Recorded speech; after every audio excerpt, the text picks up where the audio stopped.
Maquena y junto a la doctora Angélica Paulos estamos trabajando porque la sociedad nos pidió hacer estas jornadas de educación activa que básicamente tienen la función y el objetivo de que todos podamos actualizarnos un poco, que sea un espacio para que los becados puedan aprender, puedan hacer preguntas y revisar temas que son de interés para ustedes, ¿ya?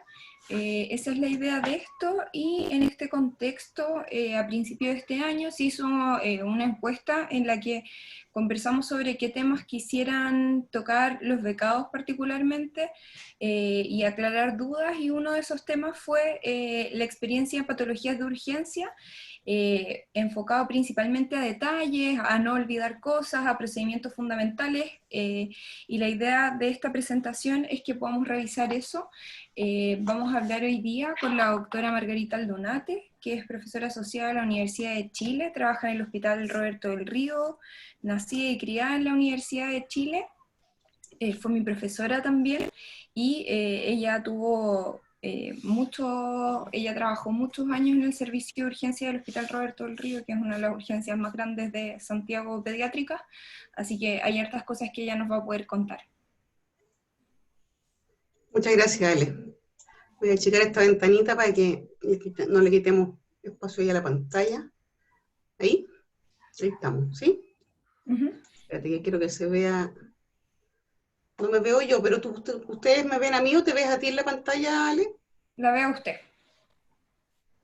Me ves a mí, perfecto, estamos bien entonces. Ya, entonces, hola, buenas noches, espero no aburrirlos. Por favor, les voy a mostrar un poco de cuál va a ser la dinámica en que vamos a trabajar, y si alguien tiene alguna pregunta puede prender el micrófono y preguntar.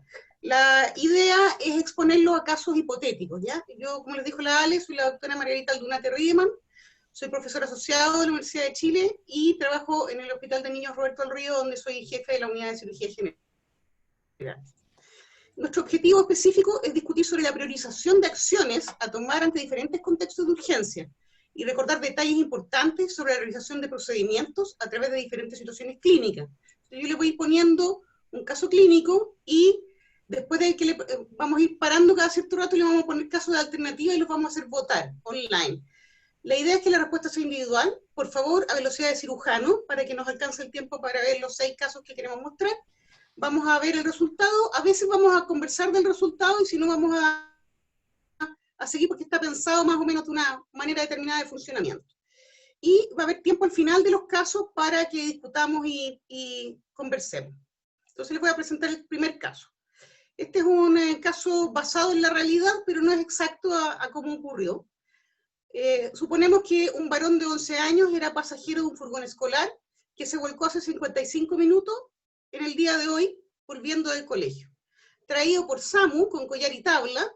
SAMU les dice a ustedes que el niño, cuando lo sacaron, se notaba que el niño iba sin cinturón de seguridad, pero además la conductora de este furgón escolar falleció en el accidente.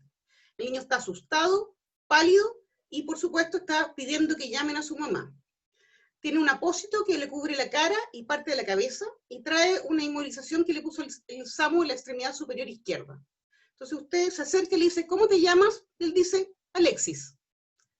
Frente a esta realidad, ¿cuál de las aseveraciones que yo hago a continuación a usted le parece más correcta? A. Han pasado 55 minutos del accidente y siempre ha mantenido Glasgow 15, no parece tener nada grave. B. A pesar de que el paciente impresiona estable, deberá hospitalizarse por al menos 24 horas. C. No puedo decir conducta frente a este paciente sin revisar qué hay al retirar el apósito y la inmovilización de la extremidad. Voten, por favor.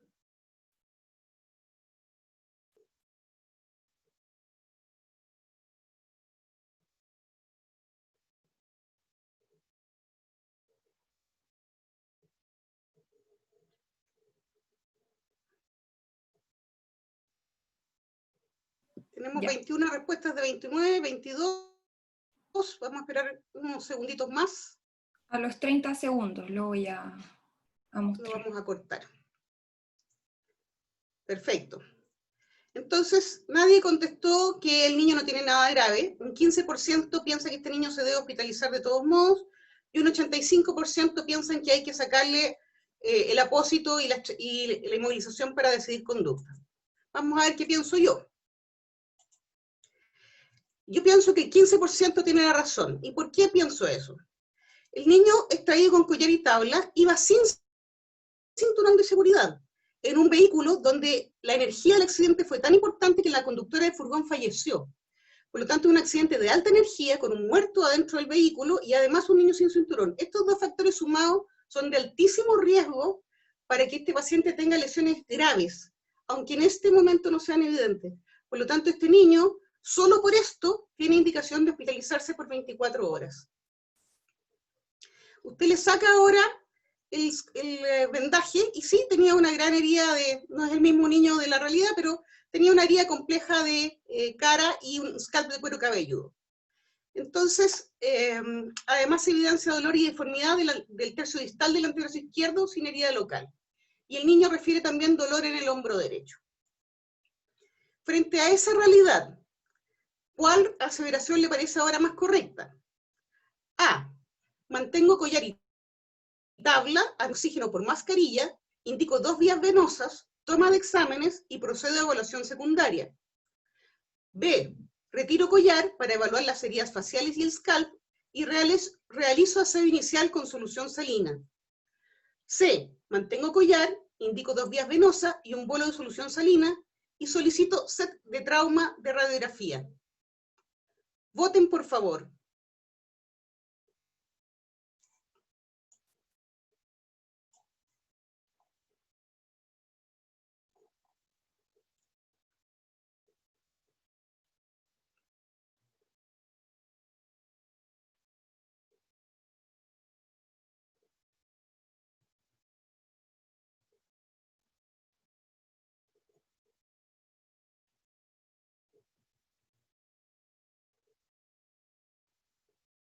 Bien, tenemos los 30 segundos, tienen que apurarse un poquito más, ¿ya? Alcanzaron a votar 27 personas. Tenemos un 52% que dice que mantienen el collar en la tabla, administran oxígeno por mascarilla, indican vías venosas, solicitan los exámenes y proceden a evaluación secundaria. Un 4% piensa que hay que retirar el collar para evaluar las heridas faciales y scalp y realizar el aseo inicial con solución salina.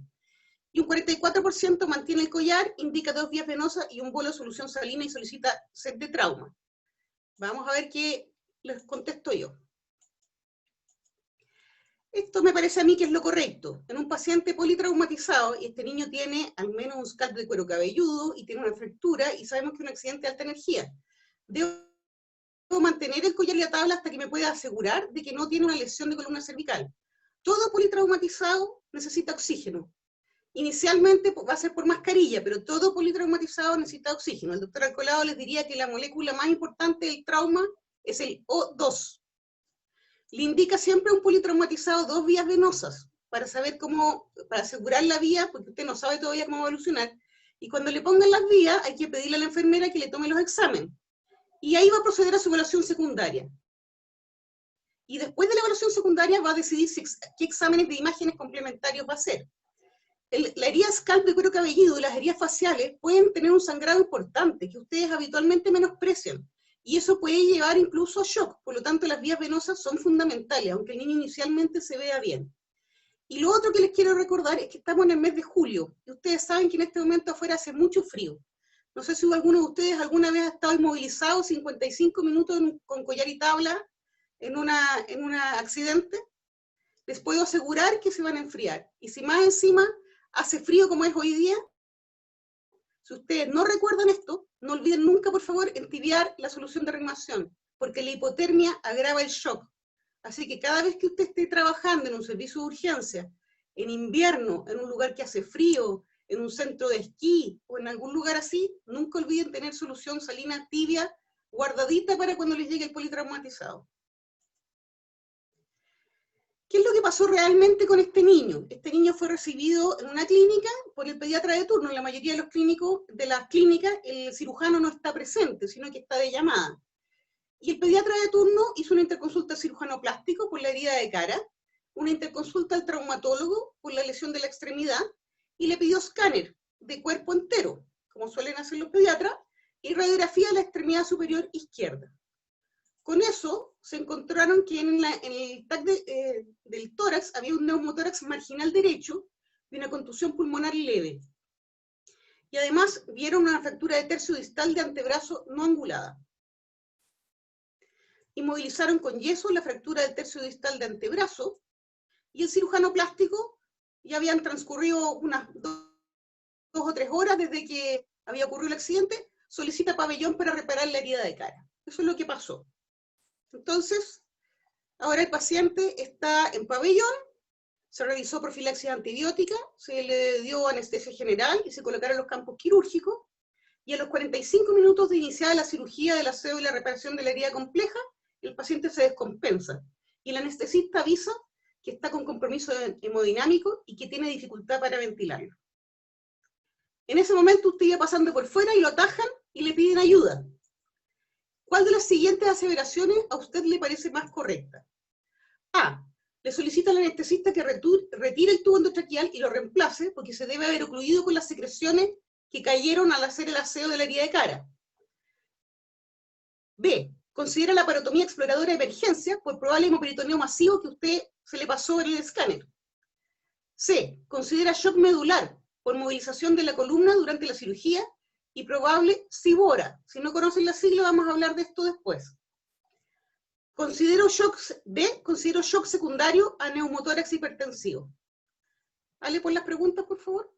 Entonces, tienen 30 segundos para votar.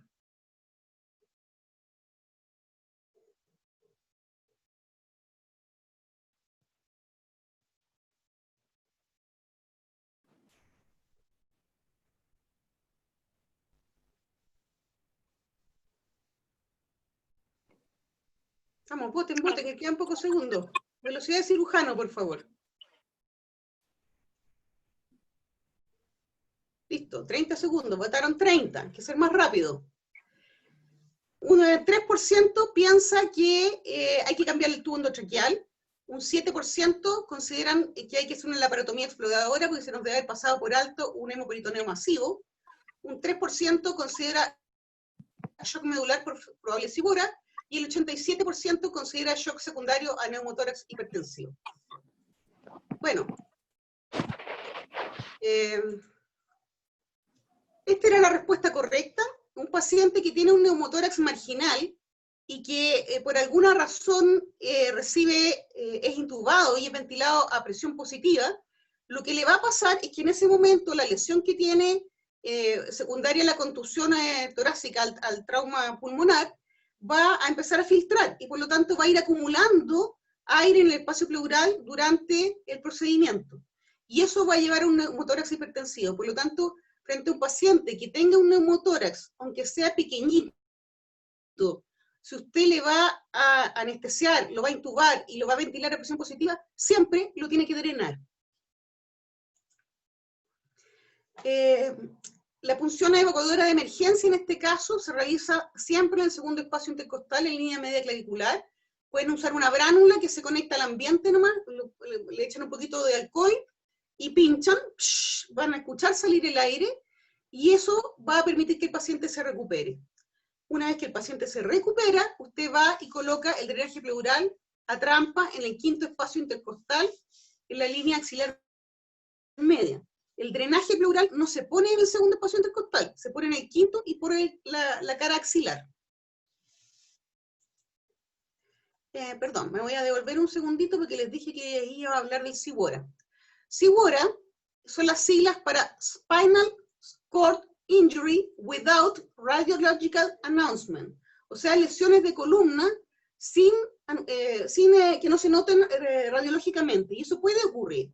Habitualmente ocurre porque hay una contusión, que empieza a haber un edema, o empieza a haber un sangrado, que empieza a hacer un hematoma que comprime la médula espinal. Si usted no conoce esto, por favor, anótelo en un papelito, SIBORA, y estúdielo. Resulta que este furgón escolar se volcó porque recibió el impacto de otro vehículo, y en el otro auto venía una niñita de 9 años que iba en el asiento trasero con el cinturón, y como usted estaba ocupado viendo las otras cosas y se demoraron los bomberos en llegar con el otro paciente, han pasado 3 horas desde que ocurrió el accidente. extraída con tabla y con collar, está en Glasgow 15 y se ha mantenido. Y la niñita dice que tiene dolor abdominal en franja. Usted la examina y ve esto. Frente a esta situación, ¿cuál de las aseveraciones le parece más correcta? A. Realiza la laparoscopía exploradora. B. Considera la laparotomía exploradora de emergencia por probable hemoperitoneo masivo. C. Realiza estabilización inicial, hospitaliza y solicita TAC de abdomen. O D. Realiza estabilización inicial, hospitaliza y solicita radiografía de abdomen simple, AP y lateral con rayo horizontal. 30 segundos para votar, por favor.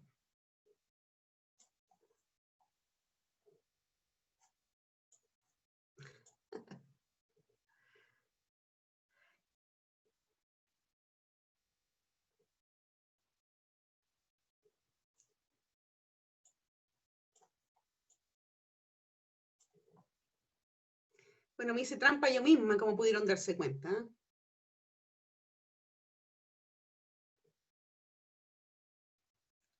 Bien, tenemos los 30 segundos. Me hice trampa yo misma porque no me di cuenta que me había corrido y le había dado la respuesta.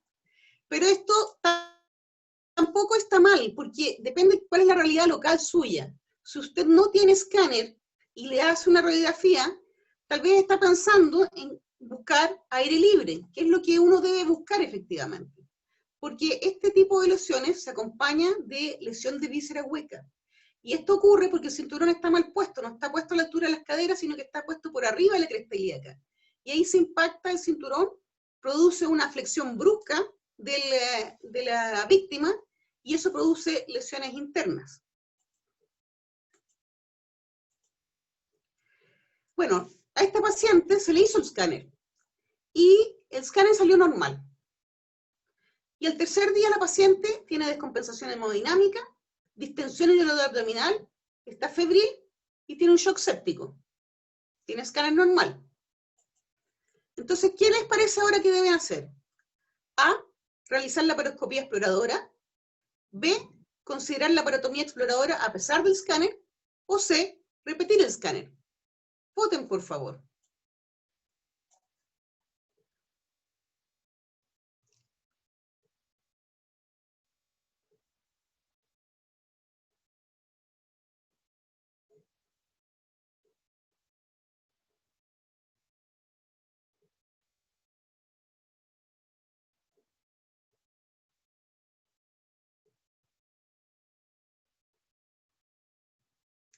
¿Alguien más que quiera votar? Parece que no. Ok. Ahí ustedes pueden ver que se repartió bastante más pareja la torta. Yo creo que repetir el escáner no les va a ayudar en nada, porque si ya no salió nada la primera vez, yo tengo que pensar por qué este paciente tiene un shock séptico. Y hablamos que lo más probable es que tenga una lesión de víscera hueca. ¿Y por qué puede no haberse visto en el escáner inicial? Porque las lesiones de intestino delgado rápidamente cae el epiplón encima y se sellan. Y por lo tanto, si hay poco aire libre, puede ser que el escáner inicial no lo vea.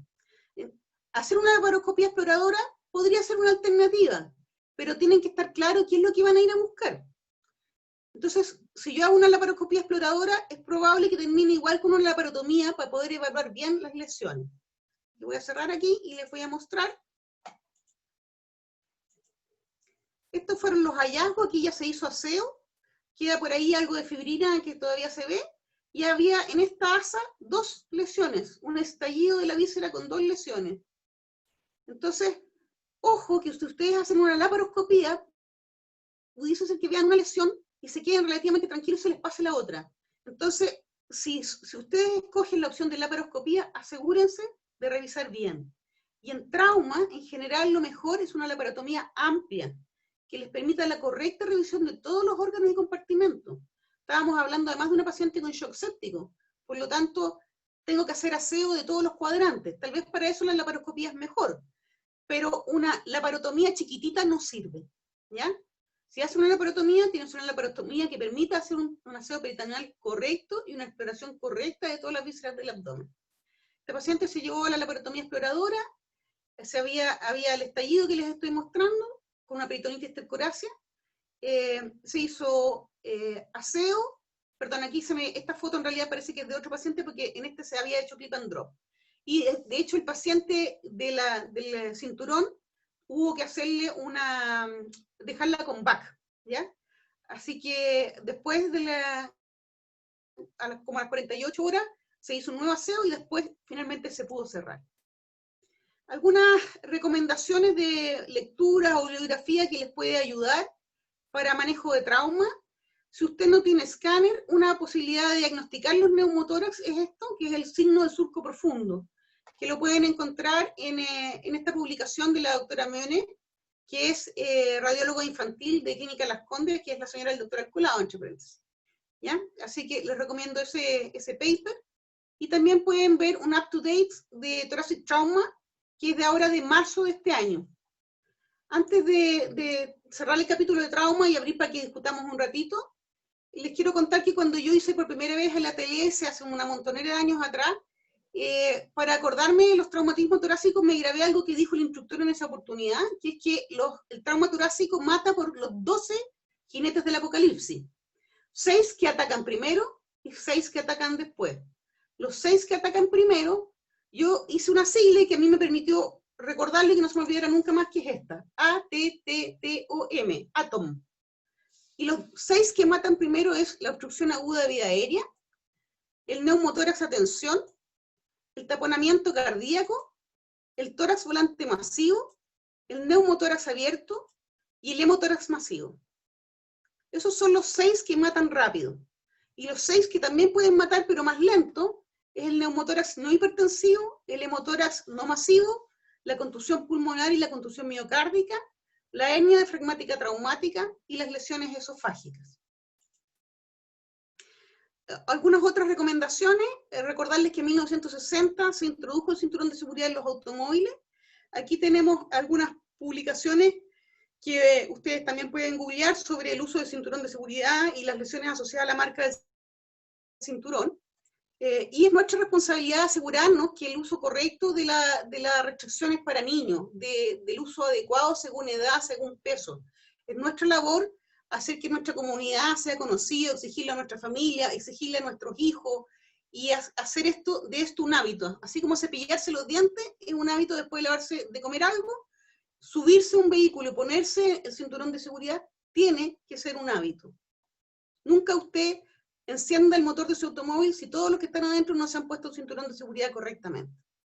No olviden además que los niños menores de 12 años nunca deben ir en el asiento delantero si el vehículo tiene airbag, porque el airbag también puede ir lesiones. Así que no piensen que no, papá, si yo puedo, tengo 8 años, ya soy grande y además el auto tiene airbag, por ningún motivo. También puede morir por el golpe del airbag. Una cosa más, hasta en Twitter te recuerdan algunas cosas que se te pueden estar olvidando. Miren, el doctor González les recuerda aquí que la lesión por cinturón de seguridad no solamente produce lesiones de víscera hueca, sino que produce la fractura de Chance, que es la fractura de columna lumbar y arrancamiento, aplastamiento por anterior y arrancamiento por posterior, por la brusca flexión de cizallamiento. Causas de shock en trauma, para que lo tengan en su memoria, no se los olvide. Primero que nada, el shock hipovolémico. Segundo, el trauma medular. Tercero, el neumotórax hipertensivo. Y cuarto, el taponamiento cardíaco. Eso es más o menos el orden para nosotros en pediatría, sobre todo. Y dentro del shock hipovolémico, nunca se olviden, lo primero que nosotros vemos, la causa más probable, es el trauma abdominal cerrado con hemoperitoneo, las fracturas de pelvis y los hematomas retroperitoneales. Ojo con la fractura de fémur, no se olviden que puede producir hipovolemia.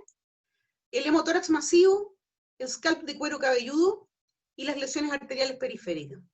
Esas son las cosas que ustedes tienen que tener siempre en la cabeza cuando están viendo un paciente politraumatizado en shock.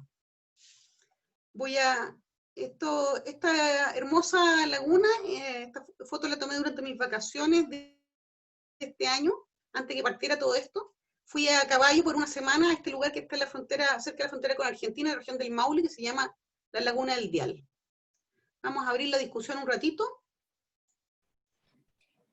Hola, yo igual quería hacer un comentario que habíamos conversado con la doctora Aldunate a propósito de los pacientes que presentan el signo del cinturón de seguridad. Busqué unas fotos que tengo de un par de casos clínicos.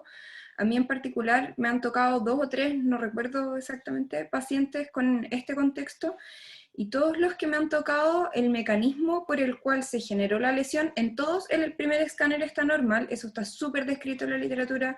A lo más, el primer signo que se puede encontrar es como un poquito de edema en el mesenterio del asa, pero es súper difícil de diagnosticar.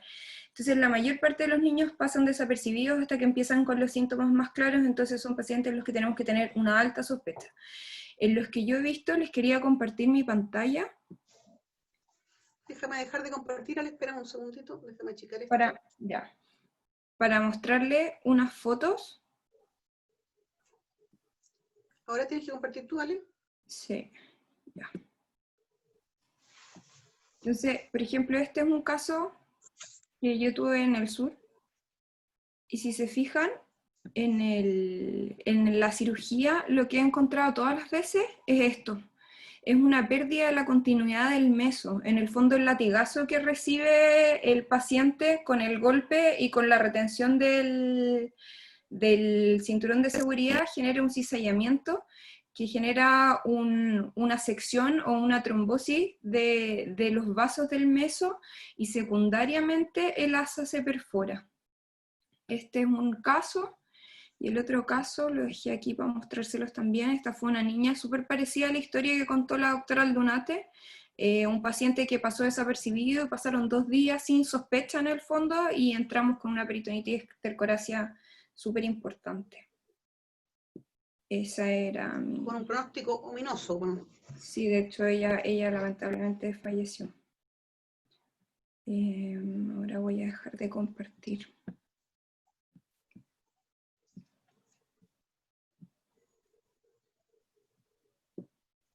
Se ofrece la palabra antes que cambiemos a los siguientes casos clínicos, que ya no vamos a hablar de trauma.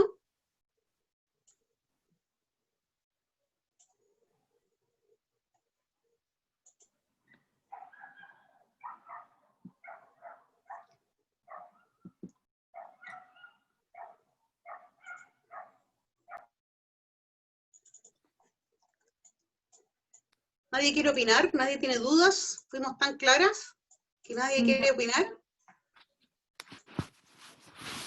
¿Preguntas, dudas? Doctora Aldunate, Mónica Ferrero. Hola. Hola, doctora. Los adultos han hecho un par de protocolos sobre como la estandarización de la laparoscopía exploradora en contexto de trauma.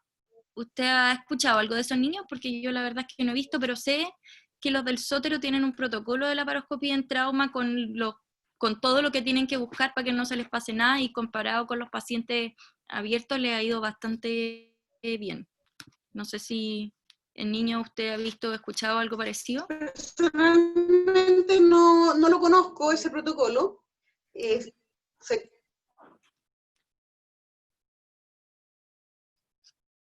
estoy con internet medio inestable, parece, o tú estabas medio inestable. No, soy yo, parece. Yo no he visto ese protocolo, no lo conozco.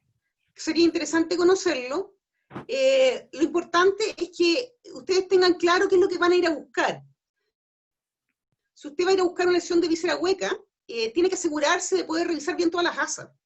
Entonces, pudiese ser que una lesión, al revisar el laparoscópico, se te pueda pasar desapercibido. Cuando uno hace una laparotomía abierta, uno pasa todas las tripas, perdón por lo de tripas, todas las asas por los dedos, y las revisa una por una, desde el ángulo de Treitz hasta la válvula cecal, y puede revisar bien el colon, y puede eventualmente hacer una maniobra de Kocher y revisar el duodeno, que es una cosa que muchas veces se olvida, revisar, meterse a la tranquilidad de los epiclones y revisar que no haya nada en la pared gástrica por atrás.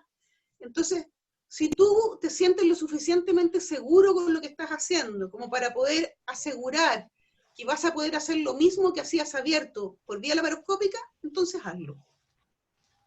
Eso en la laparoscopía uno siempre dice, si eres capaz de hacer lo mismo en la laparoscopía, que es lo que haces abierto, hazlo. Margarita. Gracias, doctora. ¿Quién me habla? Hola, Margarita. Hola, ¿me escuchas? Gali, Sí, Gali, te escucho pero no te veo. no importa. Mejor que no me vea porque estoy con triple mascarilla, estoy acá en la clínica. No, en mi Cariño, comentario es que al paciente... Perdona, un segundito. Quien habla es la doctora Galicia Montesinos, maestro de la Sociedad Chilena de Cirugía Pediátrica. Dale, Galicia, por favor. Me sonaste con la presentación, ¿no? Oye, no, lo que yo pienso lo que digo, enseño, es que hay que ofrecerle al paciente la mejor alternativa en cuanto a mi práctica quirúrgica. Si mi práctica quirúrgica en laparoscopía es limitada, aunque la laparoscopía ahora está de moda y la lleva y todo el mundo alucina con ello, tengo que ser criteriosa. Estoy preparada bien, tengo un buen equipo, tengo buen instrumental, tengo buena ayudantía, buena cámara. Si no la tengo, lo mejor para el paciente, lo más seguro, según la Lex Artis, es la laparotomía exploradora con una incisión de Arica a Punta Arena amplia, que te permita hacer todo lo que tú ya muy bien Concuerdo dijiste. con eso, Galicia. Gracias. Concuerdo contigo. Se Gracias. ofrece la palabra, alguna otra opinión, preguntas. Doctora. Andrés. Sí. Yo tengo una consulta porque ahí usted menciona las lesiones que se producen en presencia del uso de cinturón de seguridad, pero lamentablemente una práctica que aún no es 100% llevada a cabo, y sobre todo en regiones donde se maneja mucho sin cinturón de seguridad. Frente a esto, la lesión más frecuente en esos casos sería sólida por contusión, o igual se ve también lesión de víscera hueca. A ver, un paciente que no tiene puesto el cinturón de seguridad, tiene y sale eyectado del vehículo, tiene como 30 veces más riesgo de morir que un paciente que queda dentro del vehículo. Eso es lo primero que tienes que enseñarle a la gente. Lo segundo es que todos hemos visto niños que eran niños sanos, bonitos, que quedan tremendamente secuelados desde el punto de vista neurológico y de múltiples heridas faciales complejas, porque no tuvieron la suficiente energía los padres para ponerle límite a sus hijos y hacerlos acatar la norma que va en seguridad de ellos. El problema de hoy en día con muchos padres es que no se atreven a ponerle normas a sus hijos. Y eso incluye la restricción de dónde deben ir sentados. Yo muchas veces cuando veo conductas inapropiadas, trato de enseñarle al conductor que va al lado, y a veces le pregunto si tiene un hijo de repuesto. Porque si no tiene un hijo de repuesto, mala idea. Así que creo que nuestra labor, como les digo, es educar. No, pero mi duda es en ese sentido, en que puede, por el hecho de la contusión, también haber daño o mayor compromiso en víscera sólida.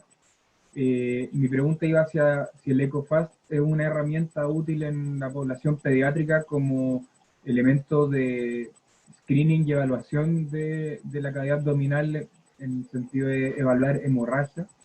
Es que la EcoFast te va a servir para hemorragia, pero la lesión del cinturón no produce hemorragia habitualmente, produce lesión de víscera hueca.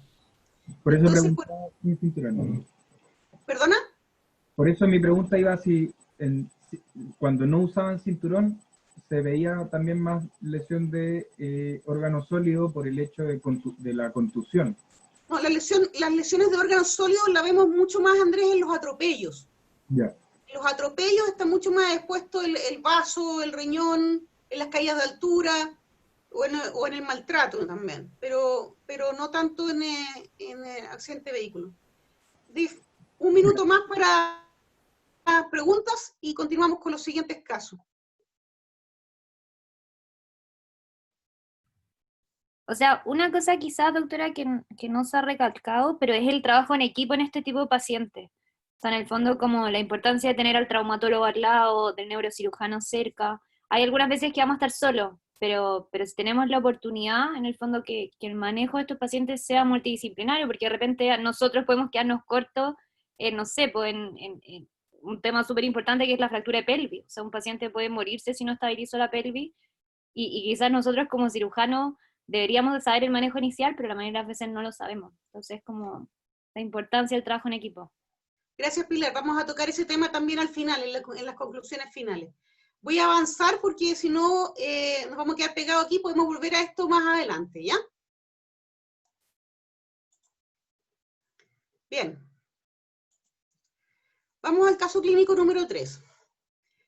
Típico esto, usted empieza a pasar visita y le cuentan que anoche, a las 11 de la noche, el turno operó a un niño de 6 años por abdomen agudo, hicieron cirugía abierta, usaron los antibióticos habituales, que era amicacina y metronidazol, y como hallazgo encuentran una peritonitis difusa. La base apendicular estaba friable, así que decidieron ponerle un punto transfixiante para que no se les arrancara el muñón, así que están seguros de que eso no va a ocurrir, y hacen el aseo peritoneal. El postoperatorio, el paciente está en su recuperación, lo encuentran un poco deshidratado, corrigen la deshidratación, y le indicaron régimen cero, antibióticos endovenosos, analgesia con un antiinflamatorio no esteroidal y paracetamol. Y a las 10 de la mañana, o sea, 11 horas después, usted pasa visita y encuentra a este paciente con estos signos vitales, el abdomen distendido, un poco, vómito bilioso, diuresis 0,9 cc por kilo por hora, tiene gases y electrolitos que le habían pedido, que están normales. Frente a esta situación, escojan lo que a usted le parezca mejor. A, corresponde a la evolución esperable en las primeras 12 horas.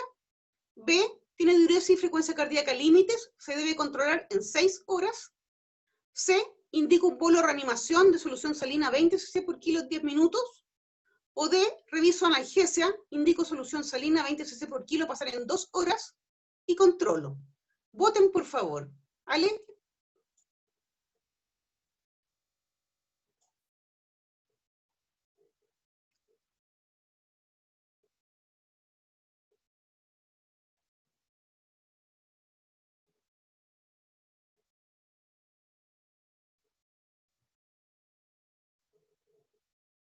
Quedan 10 segundos. Vamos, apúrense, apúrense.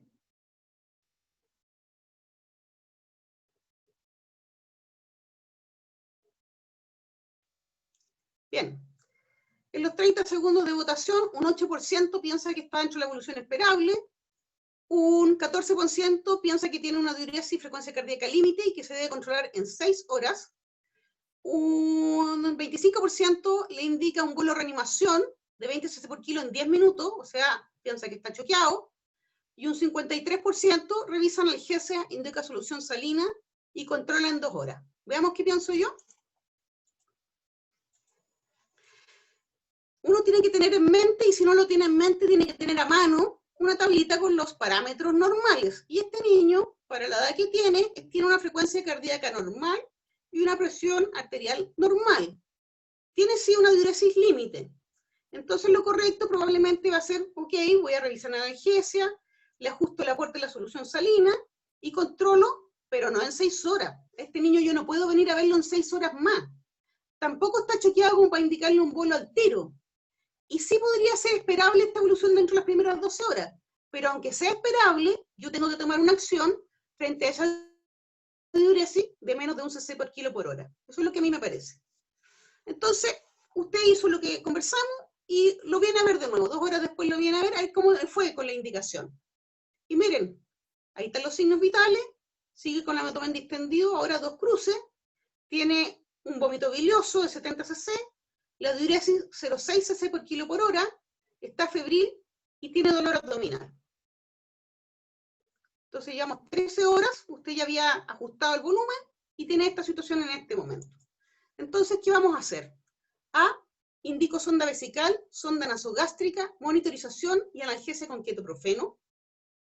B, asumo shock por pérdidas aumentadas y tercer espacio y administro un bolo de 20 cc por kilo en 10 minutos. C, sospecho meperitoneo y shock hipovolémico secundario. D, reviso analgesia, indico solución salina 20 cc por kilo, pasar en 2 horas y controlo. Voten, por favor.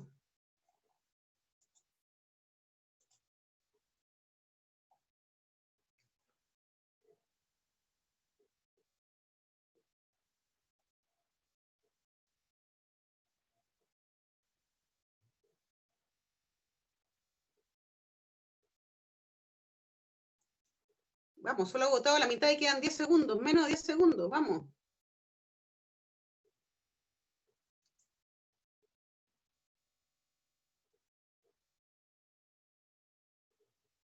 Bien. El 32% le indica sonda vesical, sonda nasogástrica, monitorización y analgesia con ketoprofeno.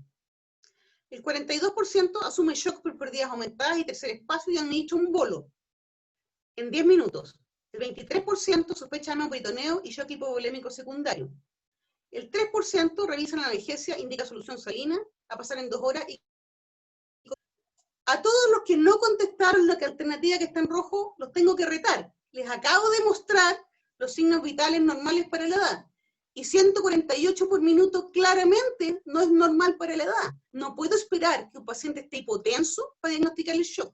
Este paciente está en shock. Necesita un bolo de reanimación.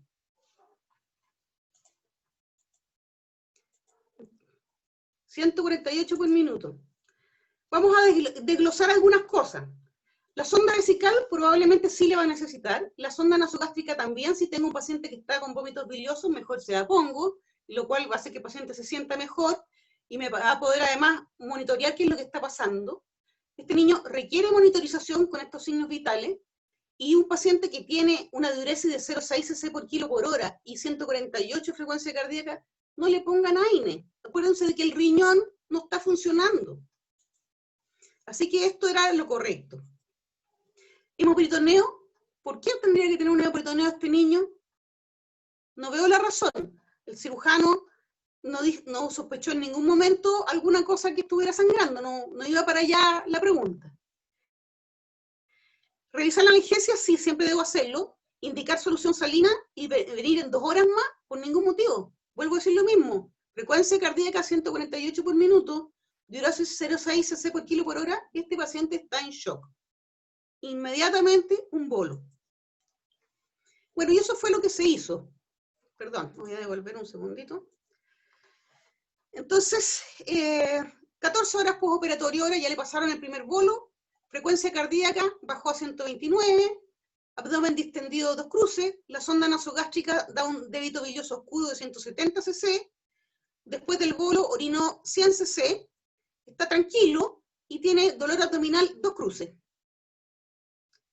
Veamos, administran un segundo bolo de solución salina, ajustan volumen y velocidad de goteo para 3000 cc en 24 horas, solicito traslado a UTI, monitoreo invasivo, o alternativa A y C juntas.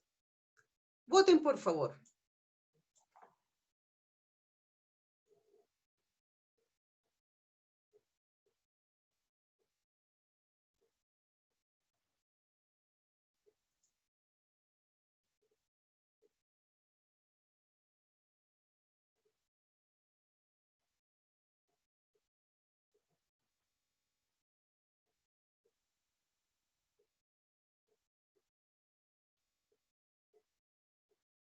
Bien, votó casi el 80%. Vuelvo a decir lo mismo. Los signos vitales de este niño evidencian que está en shock. A pesar del primer bolo, sigue taquicárdico. Y a pesar de que orinó un poquito y está mejor, no está del todo bien. Por lo tanto, este niño sigue en shock. No puedo pensar en que le voy a ajustar el volumen y lo voy a venir a ver quizás cuándo. Y este niño sí necesita ser trasladado a la UTI y por un monitoreo invasivo. Es un paciente que está choqueado y que a pesar del bolo no está bien. Por lo tanto, esa era la alternativa correcta, alternativas A y C juntas. Y ojo, que un paciente que está con dolor pero tranquilo, estar tranquilo puede ser un síntoma de shock, un síntoma de compromiso de conciencia. ¿Ya? Así que, ojo con los niños tranquilos. No quiere decir que esté bien, no es sinónimo de estar jugando con la tableta, así con el signo de la playa. ¿Qué pasó? 15 horas y media post cirugía. Frecuencia cardíaca 140 por minuto. Presión arterial 90-65. Llevamos 2 bolos. Llene capilar mayor a 2 segundos. Abdomen distendido 2 cruces. Deposiciones líquidas 200 cc. Ha orinado 420 cc. Está con dolor abdominal difuso. Llevo 2 bolos. Frecuencia cardíaca 140. Hipotenso. Llene capilar lento. Abdomen distendido. Diarrea. Dolor abdominal difuso. ¿Qué hace? A, administra un tercer bolo de 20 cc por kilo. B, realiza una laparotomía exploradora. C, solicita una radiografía o ecografía según disponibilidad. Realiza, o D, realiza la laparoscopía diagnóstica. Piensen en qué están pensando. Voy a dar un ratito más para esta pregunta. Sí, por favor. 35 Piensen en segundos. qué están pensando.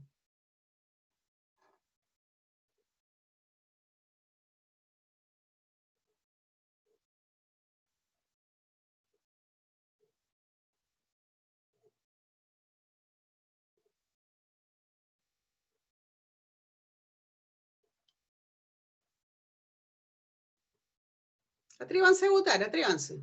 Vamos a dejarles un poquito más. Solo votó el 50%. Si esto es para aprender. Cuando uno se equivoca, aprende. Atrévanse. Es mejor equivocarse aquí, no con el paciente. Vamos. Ya, lo voy a cortar ahora. Ok.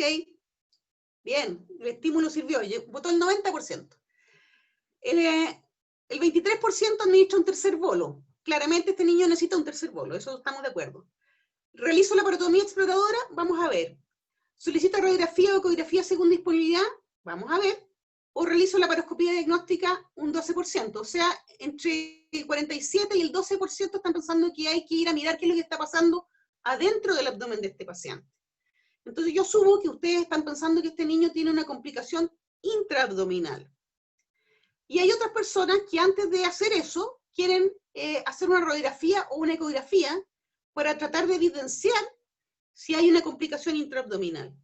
Este caso no es fácil, y probablemente a este paciente le ayudó mucho que las personas que estaban de turno habían visto algo parecido, también en seminarios, cursos o otro paciente, y les ayudó a tomar las decisiones correctas.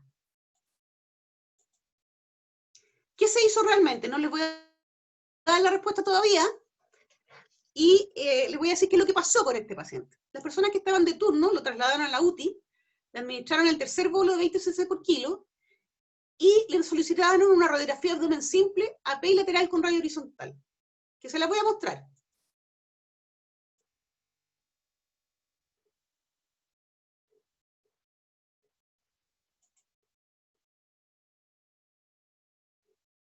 Voy a volver atrás de nuevo para mostrarles la otra, y después voy a volver a mostrarles esta de nuevo.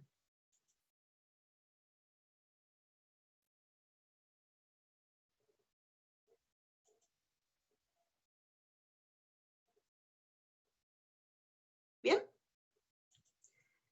Y además le revisan la herida operatoria. Y notan eritema periherida operatoria, que tenía una marca aquí, pero aquí ya se ve por acá. Una gran zona que sobrepasa el parche original con eritema y con dolor abdominal. Taquicardia, dolor, eritema. Y enfisema subcutáneo.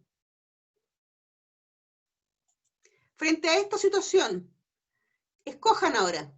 A, realizan una laparotomía exploradora. B, realizan una laparoscopía diagnóstica.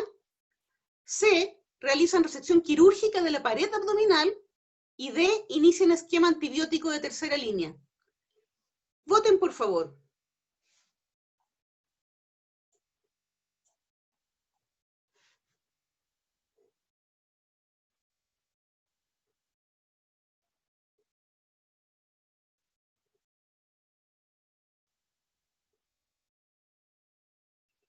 Denle nomás, todavía queda tiempo, voten nomás.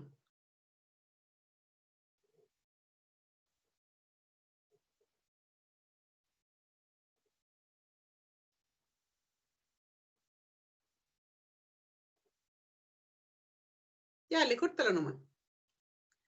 Fíjense que el 43% quiere abrir el abdomen, ir a revisar, y el 5% quiere ir a hacer una laparoscopía diagnóstica. O sea, el 50%, además este paciente ya fue operado abierto, ojo, ¿eh? El 50% casi quiere revisar qué es lo que está pasando adentro del abdomen. Y un 27%, y la otra mitad está entre hacer una resección quirúrgica de la pared abdominal o iniciar un esquema antibiótico de tercera línea. Estamos aquí para aprender, y probablemente el 50% de ustedes nunca ha tenido la oportunidad de ver un paciente con una fasciitis necrotizante. La fasciitis necrotizante es un diagnóstico que ustedes tienen obligación de conocer, porque si no lo conocen, no lo van a diagnosticar. Uno no puede diagnosticar lo que no conoce, así que tienen que estudiar fasciitis necrotizante.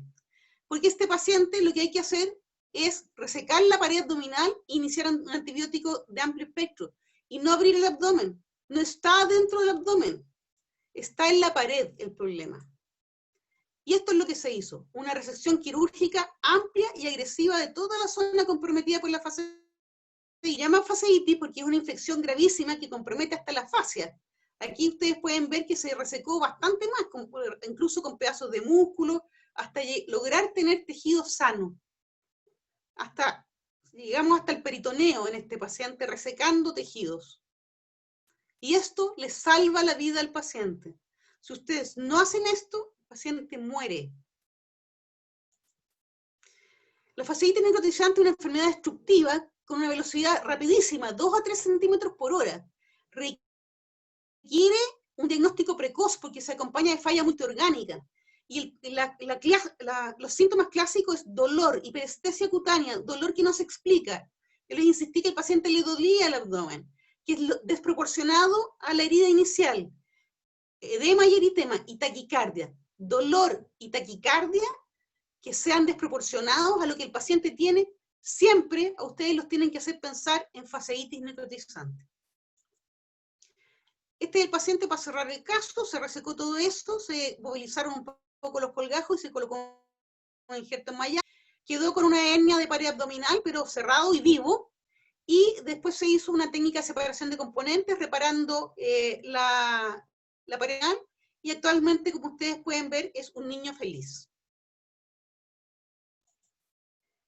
Esta foto es en Isluga, eso queda cerca de Colchane, eso está en el altiplano de Iquique. Otro paseíto por ahí a ver naturaleza y flora nativa. Se abre la palabra para fasciitis necrotizante. Doctora, tengo una pregunta. Entendí el caso y también coloqué resección de la pared pensando que tenían fasciitis. Pero me quedó la duda respecto a si cuando se había hecho la apendicectomía y tenía la base un poco friable, mencionó usted, en este caso no hay que revisar además como pensando que hubiese, no sé, como que se hubiese perforado o algo, ¿no? Como que esa duda me va a pasar, Martina, a ustedes les va a pasar muchas veces que operando una apendicectomía, tienen la necrosis del apéndice en la base y no tienen suficiente muñón para hacer un cierre seguro. Entonces ahí no te cabe un clip o no te cabe la ligadura, no te da tranquilidad. Entonces si estás operando abierto, no tienes clip, no tienes hemolock, y no tienes cómo asegurar que tu ligadura no se deslice, entonces tú le pasas un punto transfixiante y de ahí liga. Con eso te aseguras que no se te va a resbalar la ligadura al pasar el edema. A eso le puedes tirar encima el meso y con la misma ligadura parcharlo, amarrarlo encimita para hacer una mesoplastía. O puedes hacer la técnica que hacíamos antiguamente, cuando el edema lo permite, pero son técnicas que ustedes tienen que revisar porque son cosas que te ayudan a salir de situaciones más complejas frente a un apéndice perforado en la base. ¿Ya? Martí, yo creo que algo que no tiene mayor riesgo de infección. Perdón, doctora. Yo creo que algo que igual ayudó en este caso a no sospechar una complicación intraabdominal es que el paciente llevaba muy pocas horas postoperado cuando empezó a tener los síntomas y a choquearse. Era un paciente que no se veía bien y que tenía un dolor que era súper anormal. En un principio la fasciitis no se ve ni rojo ni nada, la piel se ve normal, solo duele. Cuando tú ya la tienes roja es más o menos tarde y cuando tú ya tienes bulas estás súper tarde, ¿cachai? Entonces, en el fondo este niño se empezó a choquear progresivamente, era un niño diferente a lo habitual de una peritonitis en su primer día, porque era una peritonitis difusa, ¿cachai? Pero lo más importante es que precozmente empieza con una complicación que avanza muy rápido, ¿cachai? Más que una complicación de una filtración, habitualmente son como las peris que uno conoce, pues parten de a poco y de a poco se van haciendo cada vez más floridas. Perfecto. Gracias. Este paciente está vivo y está bien, Gracias a la doctora Andrea Ramos, que estaba de turno, y si no me equivoco, a la doctora Pilar Gras, que era la becada de turno. Era yo. Era la Ale, no era yo. Sí, yo puedo dar fe de eso. Yo estaba haciendo... Era la Ale. estaba la Ale. Era la Ale, ya. La doctora Ramos no le querían mucho dar pabellón porque decían, no, pero si el niño no, ella decía, es una fasciitis, no, pero si la piel está bien. Esta es mi venganza, es que el caso es más viejo, por eso es de la Ale. Es una venganza personal, ¿ah? Ya. Preguntas, dudas. Acá hay algunas preguntas en el chat. Ya. Por ejemplo, acá dicen, primero hicieron una pregunta con respecto a la alternativa de las pérdidas aumentadas. ¿Por qué podíamos asumir que este paciente tenía pérdidas aumentadas en el fondo? Le dije que porque te estaba dando débito por la sonda nasogástrica y porque estaba en un CIRS postoperatorio de la peritonitis, que es lo primero que se pensó. Espera un poquito, Ale. ¿Sí? Todo paciente que tiene una peritonitis tiene varias razones para tener pérdidas aumentadas. Primero, tienen edema interasas y líquido libre aumentado en el abdomen. O sea, hay líquido retenido en el abdomen. Segundo, suelen tener respiración por la boca y taquicardia, y eso también significa aumento de las pérdidas. Tercero, este niño hizo diarrea, así que también tenía pérdidas por la diarrea. Así que, ojo que los niños, y además vomitó. Entonces, causas para pérdidas aumentadas tenía por varias partes. Otra pregunta es difícil, o sea, es un comentario, ¿es difícil dar una impresión sin ver al paciente? Porque al ver la pared recién ahí se pide la radiografía para confirmar el diagnóstico. No, uno tiene que pensar, o sea, la pared abdominal en este caso, el verla te confirma, pero uno tiene que tener, y eso es importante, un altísimo índice de sospecha. Dolor y taquicardia desproporcionado a la lesión siempre los tienen que hacer pensar en la posibilidad de fasciitis. No esperen, como les dijo la doctora Delgado, no hay que esperar el eritema, hay que estar encima. Y el último comentario es que si se plantea una laparotomía primero, se abre la piel y el celular, por lo que el diagnóstico se podría hacer en esa etapa. Nunca vas a diagnosticar lo que no conoces o lo que no estás pensando. Podrías pasar derecho para adentro y pensar que es edema normal postoperatorio, y no lo vas a diagnosticar si no lo piensas. Así que ojo con eso. ¿Más preguntas o comentarios? ¿O vamos al caso siguiente?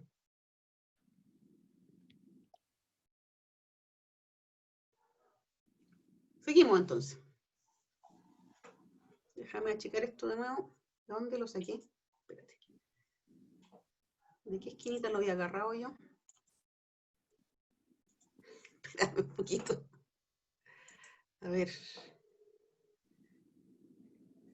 Espérame.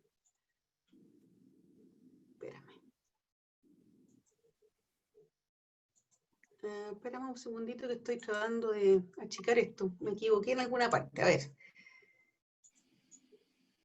Ale, me equivoqué. Estoy aquí media, no alcanzo a... A ver, deme un segundito para solucionar esto porque no sé cómo qué hice. Dame un segundo. Voy a dejar de compartir pantalla un segundito a ver si ahí me recupero. Ah, no, estamos... Ahí estamos. Eso es. Ya. Vamos por acá. Estamos aquí. Estamos. ¿Se ve mi pantalla, Ale? Sí, doctora. Ok. Listo. Caso clínico número 4. Esta es una paciente de 3 años que tiene algunos antecedentes. Ella había sido operada previamente por una hernia hiatal que recidivó. Entonces ahora se hace una cirugía de nuevo de su hernia hiatal. Esta cirugía ocurre sin incidente, es realizada por uno de los mejores cirujanos de este país, la paciente evoluciona mal en su postoperatorio.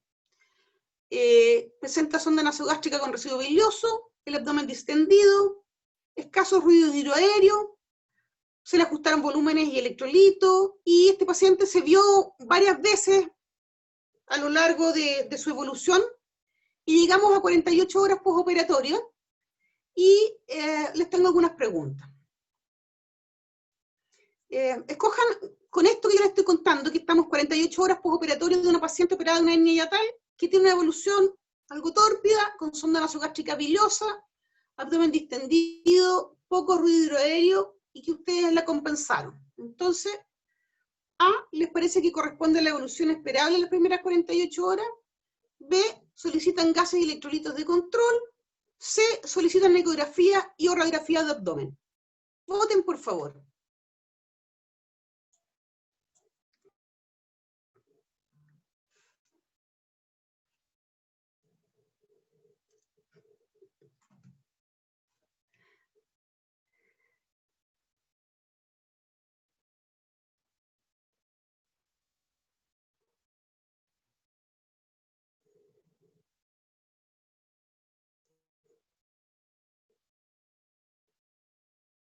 Bien, córtalo nomás ahí. Ok, un 6% piensa que puede ser la evolución esperable dentro de 48 horas de una reoperación, porque ella se había operado ante una hernia hiatal y esta es una reoperación, así que uno podría esperar una evolución más tórpida. Un 11% piensa que igual hay que pedirle gases y electrolitos de control, probablemente inducido por esto que yo tengo acá, que tiene ruido hidroaéreo escaso, y por lo tanto uno podría pensar que está con un hilio. Bueno, sonda nasogástrica con residuo bilioso, el abdomen distendido, poco ruido hidroaéreo, así que tampoco está mal. Y pensar en ir a estudiar un poco más allá qué es lo que está pasando, también es una alternativa válida. Por lo tanto, todas estas alternativas son posibles. ¿Qué es lo que ocurrió con esta paciente?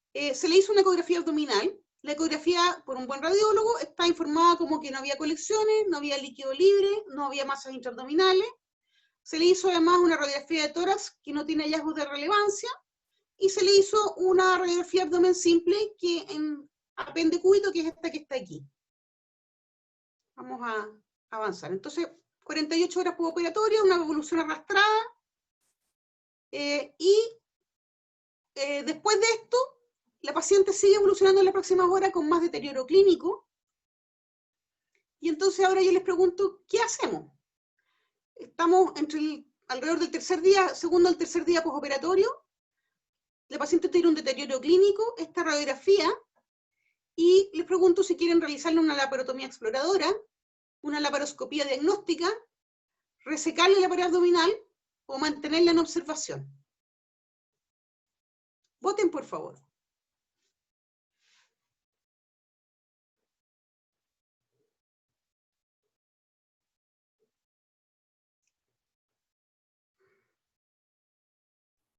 Doctora, una duda, cuando se refiere a deterioro clínico, ¿es con compromiso hemodinámico, es aumento del dolor? ¿Cómo?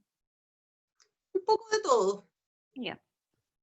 ¿La cirugía fue abierta o laparoscópica, doctora? Fue La abierta, anterior, abierta.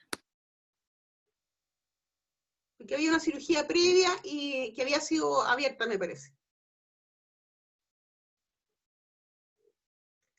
Ya, córtalo nomás, Ana. Esta pregunta es más difícil y es menos categórica, por lo tanto, votaron harto menos. El 31% piensa que hay que ir a mirar qué es lo que está pasando por una laparotomía, y el 35% por la laparoscopía. O sea, más del 60% piensa que hay que ir a mirar lo que está pasando. Y solo el 35% mantienen observación. Bueno, yo les voy a mostrar algunas cosas que, mirándolo de atrás para adelante, llaman la atención. ¿Esta radiografía les parece normal para estar entre el segundo y el tercer día después de una cirugía de hernia hiatal? A mí, mirándola después, me llama la atención que hay poco aire en el intestino delgado. Y aquí hay una tripa dilatada que yo podría pensar que es colon, ¿no es cierto? Esta que está aquí encima. No sé si alguien ve alguna otra cosa que la quiera comentar. Pero aquí lo que manda y lo que decide la conducta no es la radiografía, el deterioro clínico. Y el deterioro clínico significa que yo no puedo mantenerme en observación, yo tengo que ir a ver lo que está pasando. Entonces yo tengo que pensar, ¿qué alternativas tengo? ¿Por qué esta paciente se me está echando a perder? Si yo no busco, no pienso, no soy activo en pensar eso, puede ser que me vaya mal. Y a veces hay factores externos que hacen que, a pesar de que uno piense y trate de actuar en forma oportuna, hace que a uno le vaya mal. A veces no se puede meter al pabellón en ese momento, pasan varias horas antes de tener el pabellón desocupado. Puede estar ocupado con un neuroquirúrgico, por ejemplo, y la paciente evoluciona con shock séptico. Y esto fue lo que encontramos. Una necrosis del intestino por un vólvulo. La paciente en su postoperatorio hizo un vólvulo, por eso tenía ese silencio abdominal, y como había necrosis, no había signos de lucha. Cuando la ocultábamos, esta paciente no tenía signos de lucha, nunca los tuvo, porque se volvuló precozmente y se necrosó. El paciente está bien, tiene 5 años de vida, y tiene un intestino corto, pero va al colegio tiene palabra. Entonces, ¿por qué les pongo este caso? Este es un caso difícil. Y lo que tienen que pensar es que el vólvulo intestinal, que ustedes lo tienen súper metido, así como patología del recién nacido, de malrotación intestinal, no solo se da en recién nacido o en lactante, puede aparecer en otros pacientes, puede aparecer en el postoperatorio, puede aparecer en forma más tardía en pacientes con hernias internas, puede aparecer asociados a divertículos de Meckel complicados. Hay hartas otras causas para vólvulos. También pueden aparecer en niños constipados crónicos los vólvulos sigmoides, que tienen esta imagen característica del grano de café, que si no lo conocen, nunca lo han visto, tampoco van a saber frente a qué están. Así que les abro la palabra para vólvulo. Bahía Cumberland, Juan Fernández.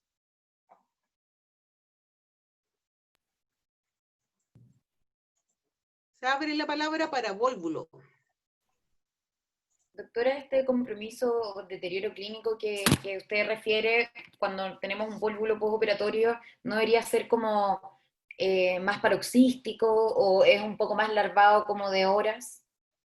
Porque me dio la impresión de que el compromiso o el deterioro clínico que hablaba usted se dio más o menos en 48, 72 horas. Así fue con este paciente. En un paciente que tú tienes postoperado, con una cirugía, tú esperas que haya cierto grado de dolor abdominal, de disconfort, de hilio. Entonces, cuando tú tienes todo eso, tú vas estabilizando al paciente, le dejas la hidratación, le ajustas la analgesia, revisas buscando alguna complicación, y no siempre es tan evidente. Entonces, aquí se hizo todo esto en esta paciente. Esta paciente me consta que distintos cirujanos, entre los cuales estuve yo también, la examinamos más de una vez buscando una complicación, y no la logramos certificar. Al final decidimos explorarla por el deterioro clínico, y encontramos eso. Entonces, todos, aunque seamos cirujanos antiguos de experiencia, también nos podemos a veces llegar un poco más tarde de lo que hubiéramos querido. Pero la idea es motivarlos a ustedes a tratar de hacer el diagnóstico en forma oportuna. Teníamos una eco abdominal, acuérdense que no mostró nada. Una duda de este caso. Yo sé perfecto qué niñita es, he leído los protocolos, la he seguido y todo. En el protocolo en que se realizó la cirugía de la hernia, en ningún minuto se describe si hubo extracción de las asas o no. Eso también puede haber influido, ¿no? Yo no estuve en la primera cirugía, conozco al cirujano que operó, reitero que es uno de los mejores cirujanos del país, y sé lo obsesiva que es esta persona en hacer las cosas de manera correcta, ordenada y sistemática. Por lo tanto, estoy segura de que esta persona, si sacó las vísceras, las introdujo en forma ordenada. Sí, mi pregunta iba a eso en el fondo. No está escrito, así que asumo que lo más probable es que sí. Pero el hecho de haberlas metido ordenadas, no estoy pensando mal de esa persona, yo sé que es un excelente cirujano, pero el hecho de haberlas metido ordenadas fue el peristaltismo posterior, quizás esta niña tenía un meso en el fondo poco ancho, como pensando en eso. Puede haber tenido otros factores, o en un cambio de posición, haber contribuido. En el postoperatorio muchas veces queda más líquido en el peritoneo, y eso también facilita la movilidad de la asa. Entonces, uno no puede descartar que ninguno de nosotros eventualmente pueda tener un tropiezo, pero ojo que en el postoperatorio un vólvulo es un diagnóstico difícil. Súper difícil. Este paciente, ahí le ponen en el chat, acuérdense de su patología inicial, esta niñita tenía una hernia yatal recidivada.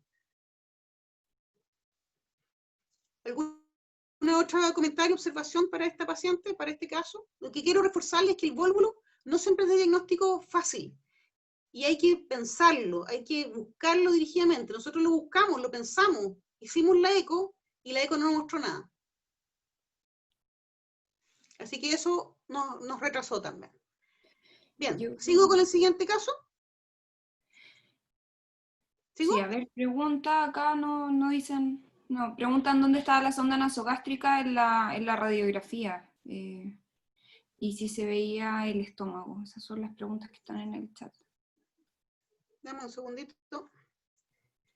La sonda nasogástrica está aquí, por ahí se ve que viene, llega hasta por ahí. Doctora Dunate, hola. Hola, Gali.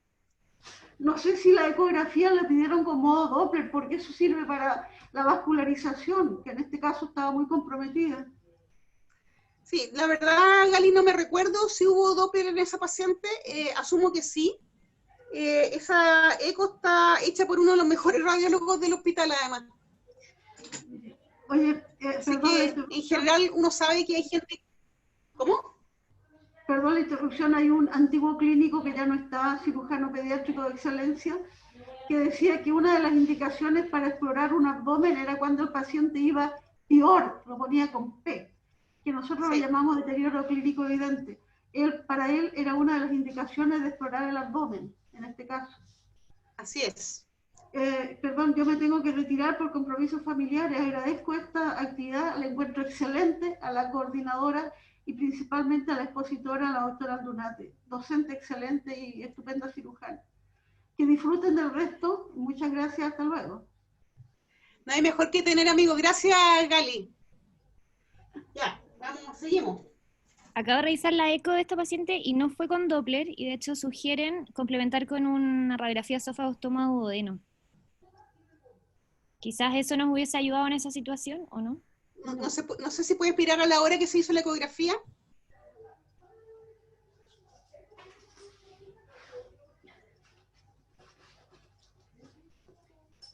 A las 4 de la tarde la hicieron. A las 4 de la tarde. Bueno, tú sabes que la realidad del hospital es que después de las 4 de la tarde hacer una radiografía de esófago, estómago, duodeno, cero. Es imposible. Imposible. Entonces, una cosa es la sugerencia y la otra cosa es lo que se puede hacer en la práctica, que son las cosas que empiezan a jugar en contra de algunos pacientes. Ya, sigo. Siguiente caso. Caso clínico 5. Tengo un paciente de 5 años, tiene quemaduras en las extremidades superiores e inferiores con sus vendajes oclusivos. Había evolucionado bien, así que este paciente lo trasladaron de la UTI para la sala en que está usted a cargo, y a usted lo llaman las TENS y le dicen que el niño está en shock. Entonces la pregunta es, ¿qué hago? Piensen.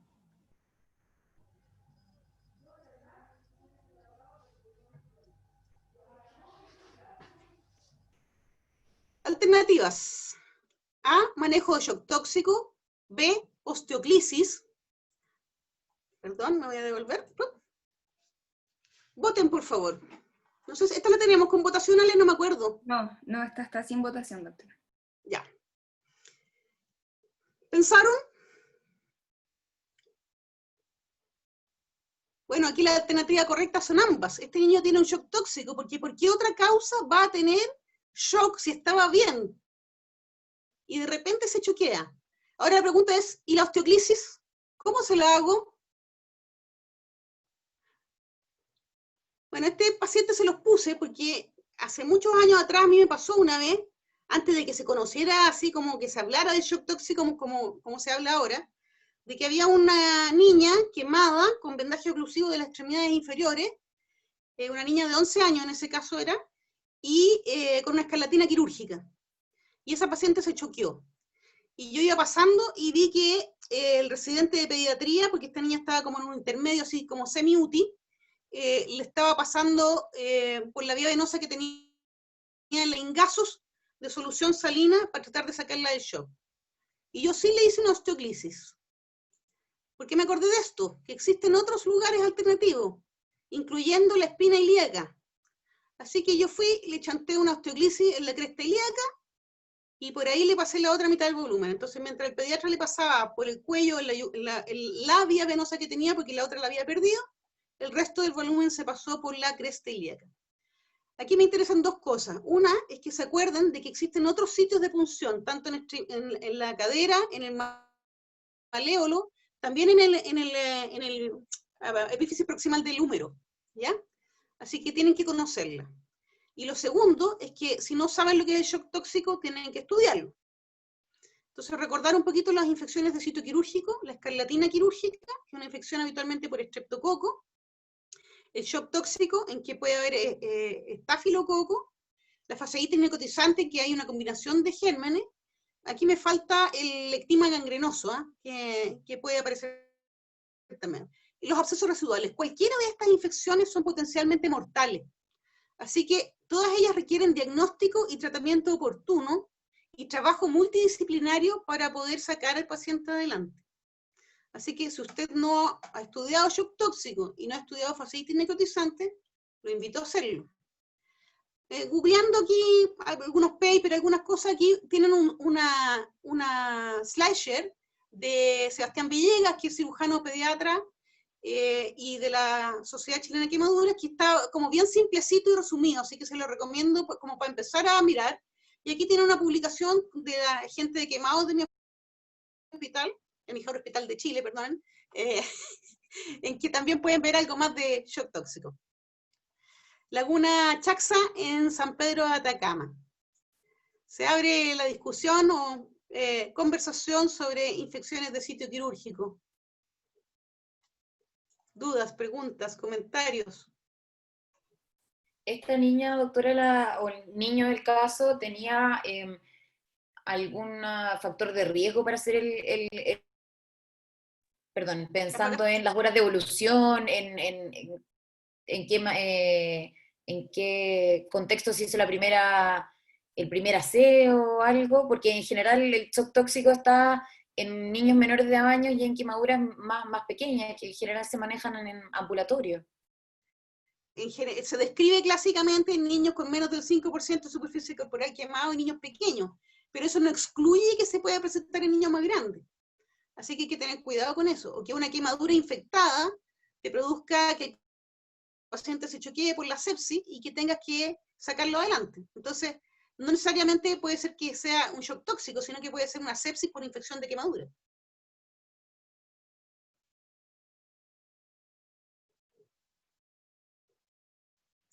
¿Más preguntas, dudas? Acá dice, la escarlatina quirúrgica puede darse en el contexto de un paciente con quemadura pequeña y relativamente superficial. Sí.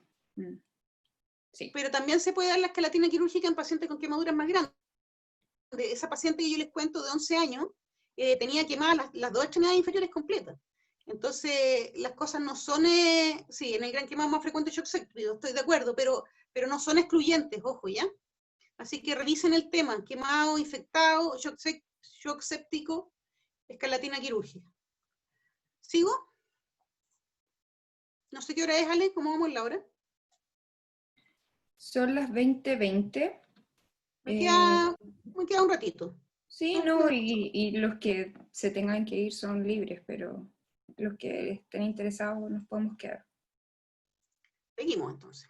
No se preocupen que no queda tanto. Son 100, no, son 60 y algo diapositivas. Íbamos aquí. Ya, vamos. Caso clínico 6. Este es el último caso clínico en todo caso. De ahí vamos a hacer un cierre. Ustedes están de turno. Usual, ¿no es cierto? Usted está de turno. Timbre de reanimación. Doctor, doctor, una niña viene entrando al bosque con un cuchillo enterrado. Doctor, timbre, timbre. Esta es la niña. Ahí está con el cuchillo enterrado. Paciente de 14 años. Una compañera la ataca a la salida del colegio porque le quitó el pololo y no haya nada mejor que enterrarle un cuchillo cocinero. Entonces, frente a esta situación, yo les pregunto, ¿qué hacen? A, realizan A, B, C, D, E. B, traslado de inmediato a pabellón. C, retiran el cuchillo y ven qué es lo que pasa y según eso deciden. O D, solicitan imágenes. Voten, por favor.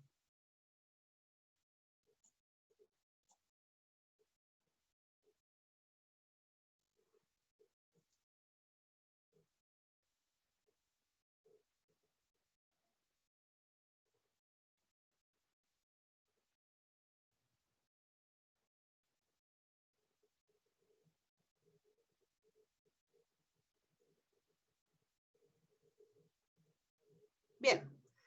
El 83% realiza A, B, C, D, E del trauma. Los felicito, eso es lo que hay que hacer. Traslado inmediato a pabellón, yo no veo una hemorragia exsanguinante en este momento. Así que creo que no hay que llevarla de inmediato a pabellón. Hay que hacer el ABCDE, estabilizarla, pedirle los exámenes y probablemente solicitarle imágenes. Y nadie le sacó el cuchillo. Bien. Sigamos. Entonces esa es la respuesta correcta. Y después de esto, del ABCDE, voy a la evaluación secundaria. Y dentro de la evaluación secundaria voy a solicitar imágenes. Eso es lo que uno debería hacer, así como ordenadito. Y cuando hago la evaluación secundaria veo que le enterraron el cuchillo en el cuello, en el cuero cabelludo, en el tórax, que hay un poco de enfisema subcutáneo, aquí está el cuchillo, hasta ahí llega la hoja, eso es lo que sé. ¿Ya? Entonces, frente a esto, ahora les pregunto, escojan, ¿qué quieren hacer ahora? Ya la tienen en pabellón, tienen esta evaluación general, ¿a dónde quieren ir primero? ¿Primero le van a ir a sacar el cuchillo y van a ver la herida de la pierna? ¿O primero van a ir a la herida torácica? ¿O primero van a ir a las heridas del cuero cabelludo y del cuello? Voten, por favor.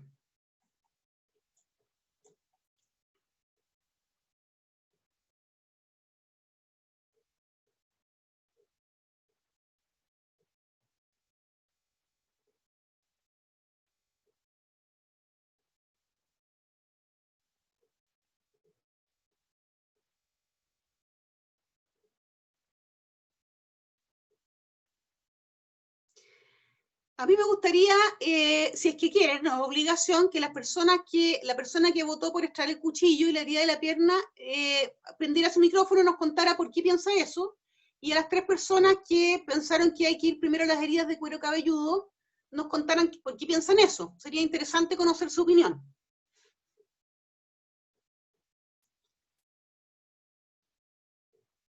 ¿No quieren contarnos? Bien, aquí hay que pensar algunas cosas. Yo puedo pensar que no sé hasta dónde entró este cuchillo, pero probablemente no entró tan profundo porque si no se habría quedado enterrado. Y está enterrado en el muslo, así que probablemente la herida más profunda de todas es esta. Estas fueron probablemente punzazos más superficiales. Salvo que lo hubiesen atacado con 2 cuchillos. Sacar la herida de aquí, hemos conversado bastante de que hay que tener cuidado con las lesiones en el tórax y la ventilación a presión positiva. Y yo comenté que había enfisema subcutáneo. Ahora, a veces en las heridas por arma blanca, uno puede tener enfisema subcutáneo que no se traducen de una lesión interna, y entonces la persona que está contestando estas otras alternativas podrían pensar que este enfisema es de la entrada y sacada del elemento cortopunzante y no necesariamente que venga desde adentro del tórax, ¿ya? Así que por eso me interesaba conocer la opinión de quienes habían votado distinto. Bueno, entonces voy a seguir, y lo primero que uno debe hacer, en este caso, efectivamente, es ir a la herida del tórax, pero el drenaje pleural nunca se pone por la herida, porque tiene alto riesgo de infección si usted lo pone por la herida. Así que primero voy y le dreno el tórax. Después de que lo coloqué el drenaje pleural, ahí le hago el aseo, la sutura y todo el cuento. Pero primero el drenaje pleural para que no terminemos como con los otros pacientes. Esa paciente, después le hicimos la herida de cuero cabelludo, el cuello, qué sé yo, y sospechábamos que no había lesión arterial ni venosa en la extremidad, no había frémito, no había alteración de los pulsos, tenía una buena perfusión. En las imágenes AP y lateral de la extremidad veíamos que estaba lejos de las posibles lesiones vasculares, así que nos atrevimos a sacarlo en el pabellón y después hacer el aseo. Este precioso lugar queda cerca de Recinto, se llama la Cascada del Espejo de la Luna. ¿Alguna pregunta del caso anterior? Nos preguntan si tenemos la radiografía de tórax de esta niña. Sí, ese es el comentario, que a varios les faltó la radiografía de tórax. Sí, yo intencionalmente no se las puse. Porque si se las ponía y salía un neumotórax, iban a contestarme fácilmente. Ahora, ojo, que como tiene una herida penetrante, es poco probable que haga un neumo hipertensivo. ¿Por qué? Porque va a buscar el camino de la misma herida penetrante para salir por ahí el neumo. Así que este es menos peligroso que una contusión cerrada, porque es raro que haga un mecanismo valvular ahí. Y por último, le meto el dedo en la herida y abro la herida, o le meto una pinza en la herida y voy a tener controlado el neumo. Así que era menos peligroso, pero igual lo correcto es partir por el tórax. ¿Dudas? ¿Preguntas? ¿Comentarios? Si no, vamos al cierre. Vamos al cierre, entonces. Yo hice 20 años de cirugía de urgencia como cirujano contratada, pero empecé a hacer urgencia como en 4º año de medicina. Así que debo haber acumulado, no sé, unos 27 años de experiencia en urgencia. Y en una urgencia como la del Roberto del Río uno aprende mucho, y una de las cosas que uno aprende son cosas que yo les quiero transmitir a ustedes. Lo primero es que para trabajar en un servicio de urgencia uno tiene que estudiar, tiene que estar preparado, saber de trauma, saber manejo de accidentes, ir a cursos, ir a congresos, prepararse para lo que me va a llegar. Los pacientes no llegan con un cartelito aquí que dice trauma hepático, ¿ya? Uno tiene que sospechar las cosas. Lo segundo, hay que estar entrenado, así que no solamente estudiar, sino que busquen lo que le falta. Si usted considera, por ejemplo, que no sabe reparar una lesión vascular, bueno, consígase una pasada por el Calvo Maquena, o por el Roberto del Río en cardiocirugía, o en un hospital de adultos en lesiones vasculares, pero preocúpese de solucionarlo. Si usted no se maneja frente a una lesión torácica, busque la manera de entrenarse para solucionar el problema. Usted además, como cirujano de urgencia, tiene que tener mentalidad de cirujano de urgencia, tiene que saber reaccionar, tiene que ser capaz de organizar a su equipo. Si usted es el jefe de turno, usted tiene que dar una orden y la gente tiene que saber que su orden se hace. ¿Por qué? Porque es lo mejor para todo el equipo y porque están entrenados. Usted tiene que tener actitud para liderar un equipo. Ser jefe no es lo mismo que ser líder. Y en la urgencia hay que seguir al líder. Eso es lo importante. Entonces usted tiene que entrenarse usted y entrenar a su equipo. Además debe saber pedir ayuda, porque ninguno de nosotros es infalible y ninguno de nosotros lo sabe todo. Ustedes hoy en día tienen el celular a mano, súper fácil. Marcan el número, llaman. Hagan que los viejos seamos útiles. Ninguno de los cirujanos viejos lo va a retar porque nos despierten a las 3 de la mañana. Claro, nos va a dar un poco de sueño, un poco de lata. Pero si no nos llaman y se equivocan, sí los vamos a retar. Porque lo que importa es el paciente. Ni el que estaba durmiendo, ni el que lo despertó. Lo que importa es el paciente. Después de que hayan pasado por esta etapa, por estas situaciones críticas, esas situaciones en que vivieron pacientes complejos, y sobre todo en aquellos en que pensaron que pudieron hacer algo diferente, reevalúense, analícense, háganse una autocrítica, y hagan una autocrítica de todo lo que hicieron como equipo. ¿Qué podían haber hecho distinto? Otro maestro de la cirugía pediátrica, el doctor Gustavo Aldunate Noel, decía, siempre hay una manera mejor de hacer las cosas. Y a eso es a lo que yo los quiero motivar, a hacer mejor las cosas. Gracias.